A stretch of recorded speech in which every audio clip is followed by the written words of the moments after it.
Tilak Varma successfully pulled off இருங்கபாய் moment in cricket. இந்த மாதிரி ஹெட்லைன்ஸ் போட்டாலும் ஆச்சரியப்படுறதுக்கு இல்லை.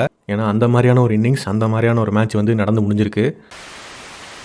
இந்த மேட்சோட செகண்ட் இன்னிங்ஸ் வந்துட்டு அப்படியே கிராஃப் ஏறி ஏறி ஏறி ஏறி ஏறி ஏறி இறங்குச்சு. ஒரு பக்கம் பார்த்தாக்க அவ்வளோதான், கொஞ்சம் நேரத்தில் ஜெயிச்சிருவோம் அப்படின்ற மாதிரி இருந்துச்சு. இன்னொரு பக்கத்து பார்த்தாக்க அவ்வளோதான், நம்மளை முடிச்சு விட்டிங்க போங்க அப்படின்ற மாதிரியும் இருந்துச்சு.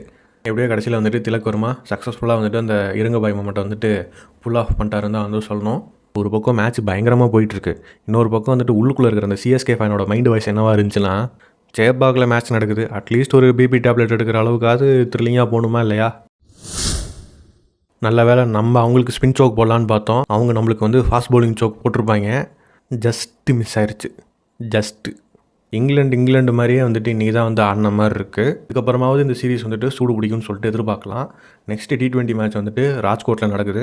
அதுவும் இந்த மாதிரி வந்துட்டு பயங்கரமான த்ரில்லராக இருக்குன்னு சொல்லிட்டு எதிர்பார்க்கலாம். அதோட ரிசல்ட்டுமே வந்துட்டு இந்தியா பக்கத்து தான் வந்துட்டு ஃபேவராக இருக்குன்னு சொல்லிட்டு நான் எதிர்பார்க்குறேன். அப்புறம் இந்த 5 T20ஸ்குள்ளே வந்துட்டு ஒரு 250 ஃபாலோவர்ஸ் வந்து ரீச் பண்ணலான்னு சொல்லிட்டு ஒரு குட்டி டார்கெட் மாதிரி செட் பண்ணியிருக்கேன். அது என்ன 215 புரியலனா இதுக்கு முன்னாடி ஒரு வீடியோ போட்டிருக்கேன், மறக்காமல் போய் பாருங்கள். மறக்காமல் இன்ஸ்டாவில் பார்த்துட்டு இருந்தால் ஃபாலோ பண்ணிடுங்க, யூடியூப்பில் பார்த்துட்டு இருந்தால் மறக்காமல் சப்ஸ்கிரைப் பண்ணிடுங்க.